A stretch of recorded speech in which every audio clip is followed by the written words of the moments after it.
श्री हरि बोलो ग्रंथराज श्रीमद् भगवद गीता जी की जय। श्री परमात्मने नमः। गीता सुगीता कर्तव्या किमन्यः शास्त्र विस्तरया या स्वयं पद्मनाभस्य मुख पद्माद्विनीयः श्रिता। अथ ध्यानम्। शांताकारं भुजग शयनं पद्मनाभं सुरेशं विश्व आधारं गगन सदृशं मेघवर्णं शुभांगम लक्ष्मीकांत कमल नयन योगिभिः ध्यान गम्यम वंदे विष्णु भव भयहरम सर्व लोकैकनाथम। यम ब्रह्मा वरुणेन्द्र रुद्रमृतः स्तुन्वन्ति दिव्यैः स्तवैर्वेदैः सांग पद क्रमोपनिषते गायन्ति यं सामगाः। ध्यान अवस्थित तद्गतिन मनसा पश्यन्ति य योगिनो यस्यान्तं न विदुः सुर असुरगणा देवाय तस्मै नमः। वसुदेव सुतं देव कंस चाणूर मर्दनम देवकी परमानंदम कृष्ण वंदे जगद्गुरुम। क्या आप जानते हैं कि हमारे समाज में कर्म और विभिन्न कार्यों का विभाजन कैसे हुआ है और भगवान खुद इस कर्मचक्र से कैसे अछूते हैं? आज के श्लोक 13 और 14 में श्री कृष्ण इस गहरे रहस्य का अनावरण करते हैं। कल के श्लोक 12 में हमने चर्चा की थी कि कैसे लोग अपनी भौतिक इच्छाओं की पूर्ति के लिए देवताओं की पूजा करते हैं। आज के श्लोक में श्री कृष्ण हमें बताते हैं कि उन्होंने समाज में कर्म व्यवस्था कैसे बनाई और साथ ही यह भी कि वे स्वयं इस कर्म बंधन में कैसे बंधे नहीं हैं। आज के श्लोक 13 और 14 में श्री कृष्ण कहते हैं, चातुर्वर्ण मया सृष्टम गुणकर्म विभागशः तस्य कर्तारमपि मां विद्य कर्तारमव्ययम् न मां कर्माणि लिम्पन्ति न मे कर्मफले स्पृहा इति मां योभिजानाति कर्मभिर्न स बध्यते। इनका अर्थ है, श्री कृष्ण बताते हैं कि उन्होंने समाज को 4 वर्णों में विभाजित किया है जो गुण और कर्म के आधार पर हैं। इसके बावजूद वह स्वयं इन कर्मों के बंधन से मुक्त हैं। न ही कर्म उन्हें बांधते हैं और न ही वे कर्म के फलों की इच्छा रखते हैं। जो यह सच्चाई समझता है वह भी कर्मों के बंधन से मुक्त हो जाता है। इस श्लोक में श्री कृष्ण ने समाज की संरचना और कर्म के सिद्धांत को समझाया है और यह भी कि वे इस व्यवस्था के निर्माता होने के बावजूद इसके बंधन में नहीं बंधते। इस ज्ञान को समझकर हम भी जीवन में कर्म बंधन से मुक्त हो सकते हैं। भगवद गीता अध्याय 4 श्लोक 13 से 14। चारों वर्णों की रचना करने में भगवान के अकर्तापन का कथन। श्लोक 13 चातुर्वर्ण्य मया सृष्टं गुणकर्म विभागशः तस्य कर्तारमपि मां विद्य कर्तारमव्ययम्। उच्चारण की विधि। चातुर्वर्ण्यम मया सृष्टम गुणकर्म विभागशः तस्य कर्तारम अपि मां विद्धि अकर्तारम अव्ययम्। 13 चातुर्वर्ण्यम अर्थात ब्राह्मण, क्षत्रिय, वैश्य और शूद्र इन 4 वर्णों का समूह गुण कर्म विभागशः अर्थात गुण और कर्मों के विभाग पूर्वक मया अर्थात मेरे द्वारा सृष्टम अर्थात रचा गया है। इस प्रकार तस्य अर्थात उस सृष्टि रचनादि कर्म का कर्तारम अर्थात कर्ता होने पर अपि भी माम अर्थात मुझ अव्ययम अर्थात अविनाशी परमेश्वर को तू वास्तव में अकर्तारम अर्थात अकर्ता ही विद्धि अर्थात जान। अर्थ ब्राह्मण, क्षत्रिय, वैश्य और शूद्र इन 4 वर्णों का समूह गुण और कर्मों के विभाग पूर्वक मेरे द्वारा रचा गया है। इस प्रकार उस सृष्टि रचनादि कर्म का कर्ता होने पर भी मुझ अविनाशी परमेश्वर को तू वास्तव में अकर्ता ही जान। 13 व्याख्या। चातुर्वर्ण्य मया सृष्टं गुण कर्म विभागशः पूर्व जन्मों में किए गए कर्मों के अनुसार सत्व, रज और तम इन तीनों गुणों में न्यूनाधिकता रहती है। चत्वारो वर्णाश्च चातुर्वर्ण्यम यहाँ पर चतुर्वर्णादिना स्वार्थे उपसंख्यानम इस वार्तिक से स्वार्थ में श्यम प्रत्यय किया गया है।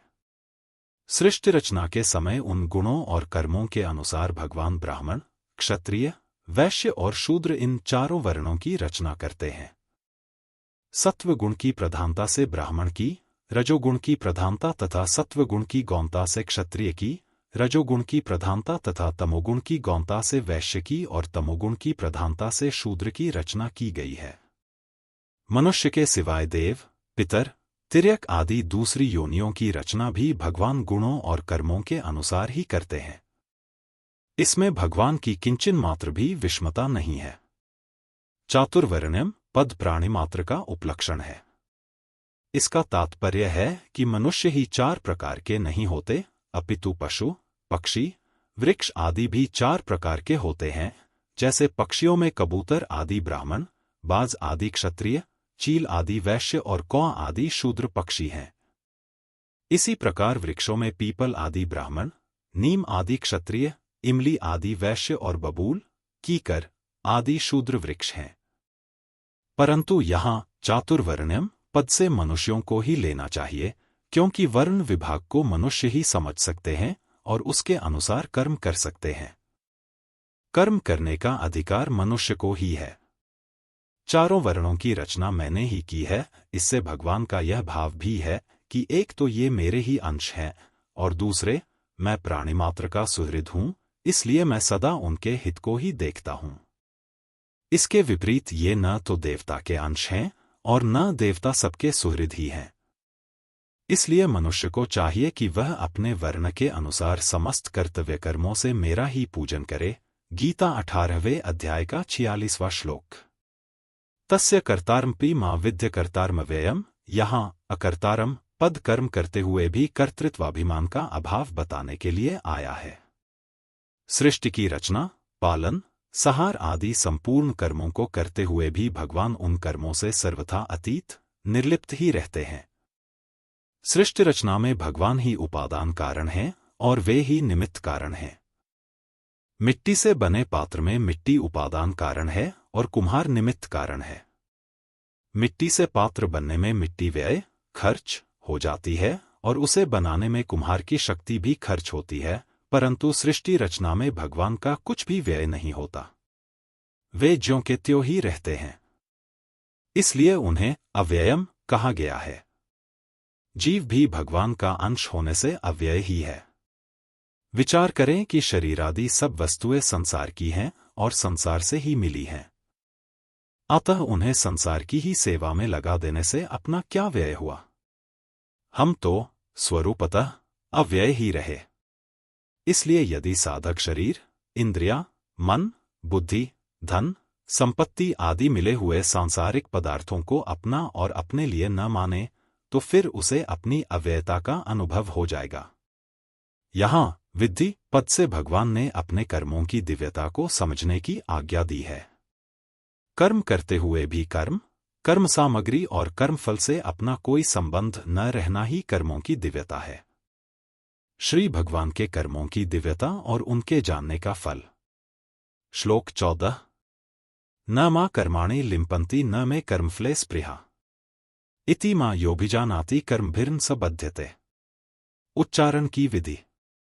न माम कर्माणि लिम्पन्ति न मे कर्मफले स्पृहा इति माम यह अभिजानाति कर्मभिः न स बध्यते। 14। कर्मफले अर्थात कर्मों के फल में, मैं अर्थात मेरी, स्पृहा अर्थात स्पृहा, न अर्थात नहीं है, इसलिए माम अर्थात मुझे, कर्माणि अर्थात कर्म, न लिम्पन्ति अर्थात लिप्त नहीं करते, इति अर्थात इस प्रकार, यह अर्थात जो, माम अर्थात मुझे, अभिजानाति अर्थात तत्व से जान लेता है, सह अर्थात वह, भी, कर्मभिः अर्थात कर्मों से, न अर्थात नहीं, बध्यते अर्थात बंधता। अर्थ, कर्मों के फल में मेरी स्पृहा नहीं है, इसलिए मुझे कर्म लिप्त नहीं करते। इस प्रकार जो मुझे तत्व से जान लेता है, वह भी कर्मों से नहीं बंधता। 14। न मा कर्माणि लिम्पन्ति न मे कर्मफले स्पृहा। विश्व रचनादि समस्त कर्म करते हुए भी भगवान का उन कर्मों से कुछ भी संबंध नहीं है। उनके कर्मों में विषमता, पक्षपात आदि दोष लेशमात्र भी नहीं है। उनकी कर्म फल में किंचन मात्र भी आसक्ति, ममता या कामना नहीं है, इसलिए वे कर्म भगवान को लिप्त नहीं करते। उत्पत्ति विनाशशील वस्तुमात्र कर्मफल है। भगवान कहते हैं कि जैसे मेरी कर्मफल में स्पृहा नहीं है, ऐसे ही तुम्हारी भी कर्मफल में स्पृहा नहीं होनी चाहिए। कर्मफल में स्पृहा न रहने से संपूर्ण कर्म करते हुए भी तुम कर्मों से बंधोगे नहीं। पीछे के 13वें श्लोक में भगवान ने बताया कि सृष्टि रचनादि समस्त कर्मों का कर्ता होते हुए भी मैं अकर्ता हूँ, अर्थात मुझमें कर्तृत्वाभिमान नहीं है। और इस श्लोक में बताते हैं कि कर्म फल में मेरी स्पृहा नहीं है, अर्थात मुझमें भोक्तृत्वाभिमान भी नहीं है। अतः साधक को भी इन दोनों से रहित होना चाहिए। फलेच्छा का त्याग करके केवल दूसरों के लिए कर्म करने से कर्तृत्व और भोक्तृत्व दोनों ही नहीं रहते। कर्तृत्व भोक्तृत्व ही संसार है, अतः इनके न रहने से मुक्ति स्वतः सिद्ध ही है। इति मायोभिजानाति, मनुष्य में जब कामनाएं उत्पन्न होती हैं तब उसकी दृष्टि उत्पत्ति विनाशशील पदार्थों पर रहती है। उत्पत्ति विनाशशील अनित्य पदार्थों पर दृष्टि रहने से वह नित्य भगवान को तत्व से नहीं जान सकता। पर कामनाओं के मिटने से जब अंतःकरण शुद्ध हो जाता है तब भगवान की ओर स्वतः दृष्टि जाती है। भगवान की ओर दृष्टि जाने पर मनुष्य जान जाता है कि भगवान प्राणी मात्र के परम सुहृद हैं, इसलिए उनके द्वारा होने वाली मात्र क्रियाएं प्राणी मात्र के हित के लिए ही होती हैं। भगवान तो जीवों को कर्म बंधन से रहित करने के लिए ही उन्हें मनुष्य शरीर देते हैं, पर इस बात को न समझने के कारण जीव कर्मों से नयन्य संबंध मानकर और बंधन उत्पन्न कर लेता है। इसलिए कर्तापन और फलेच्छा न होने पर भी वे केवल कृपा करके जीवों को कर्म बंधन से रहित करके उनका उद्धार करने के लिए ही सृष्टि रचना का कार्य करते हैं। भगवान को इस तरह जान लेने से मनुष्य भगवान की ओर खिंच जाता है। उमा राम सुभाऊ जेहिंग जाना, ताही भजनो तजी भाव न आना। मानस 5:34।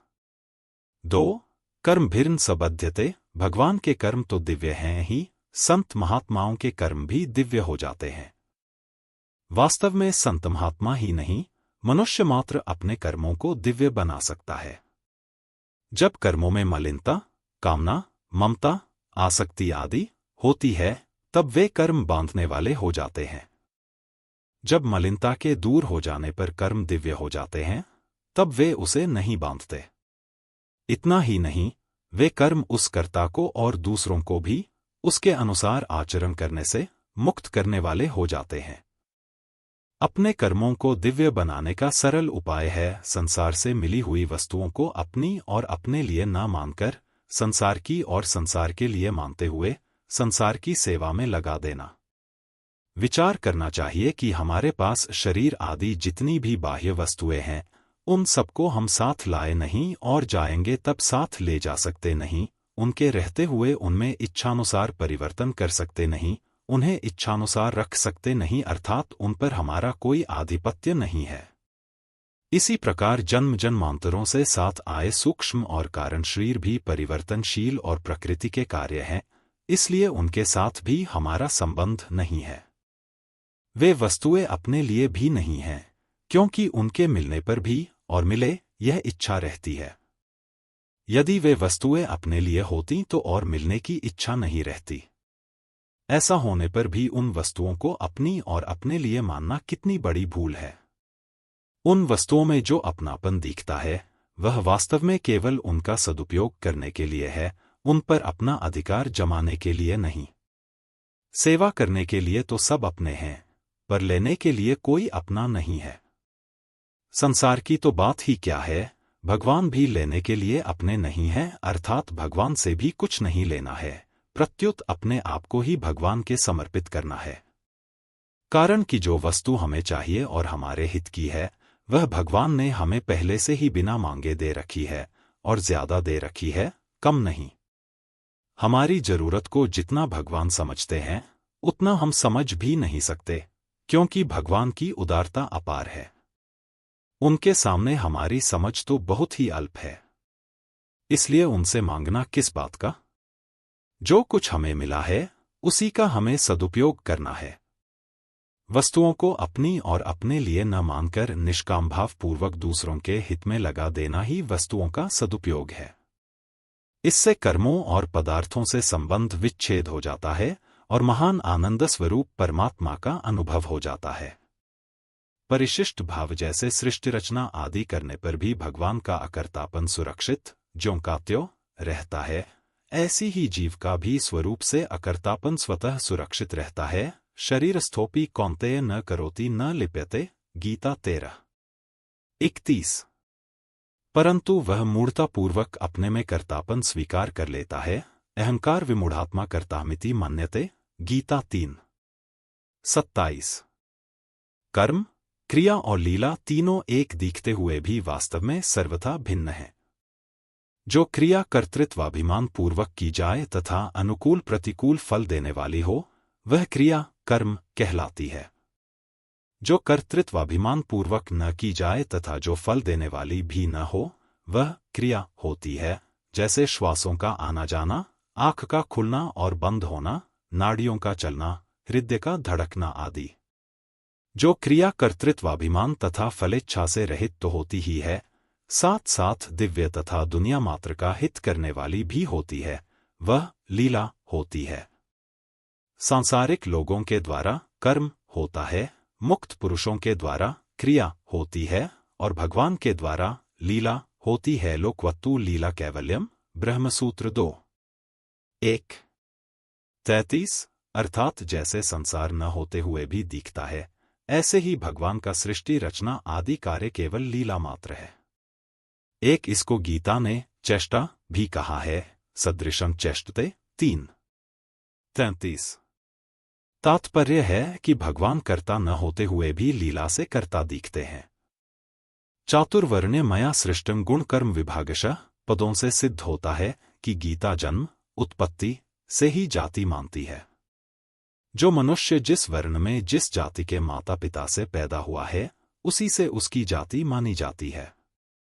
जाति शब्द ही जनि प्रादुर्भावे धातु से बनता है, जो जन्म से जाति को सिद्ध करता है। कर्म से तो कृति शब्द होता है, जो डुक्रिं करने धातु से बनता है। हाँ, जाति की पूर्ण रक्षा उसके अनुसार कर्तव्य कर्म करने से ही होती है। संबंध पूर्व श्लोक में अपना उदाहरण देकर अब आगे के श्लोक में भगवान मुमुक्षु पुरुषों का उदाहरण देते हुए अर्जुन को निष्काम भावपूर्वक अपना कर्तव्य कर्म करने की आज्ञा देते हैं। कल के श्लोक 15 में श्री कृष्ण यह बताएंगे कि अतीत के ज्ञानी पुरुषों ने किस प्रकार कर्म किया और उसी मार्ग पर चलते हुए हमें भी कर्म करना चाहिए। यह चर्चा भी अत्यंत महत्वपूर्ण होगी। दोस्तों, अगर आपको आज का वीडियो पसंद आया हो और आपने कुछ नया सीखा हो, तो वीडियो को लाइक और शेयर करना न भूलें।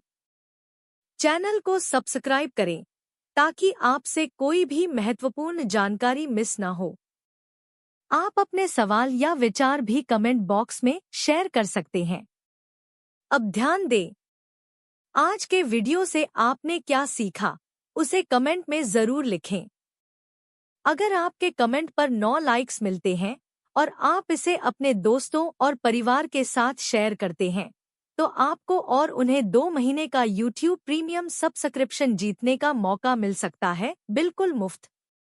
अपनी एंट्री सबमिट करने के लिए नीचे दिए गए QR कोड या लिंक पर जाकर डिटेल शेयर करें। ऑफर की वैधता 31 दिसंबर 2024 तक, इसलिए अभी एंट्री करें और इस बेहतरीन मौके का लाभ उठाएं। https://forms.gle/cwmada7hk6zdndy6। कल मिलते हैं नए श्लोक की व्याख्या के साथ। तब तक कीप लर्निंग, कीप ग्रोइंग। बोलो ग्रंथराज श्रीमद् भगवद गीता जी की जय। जय श्री कृष्ण।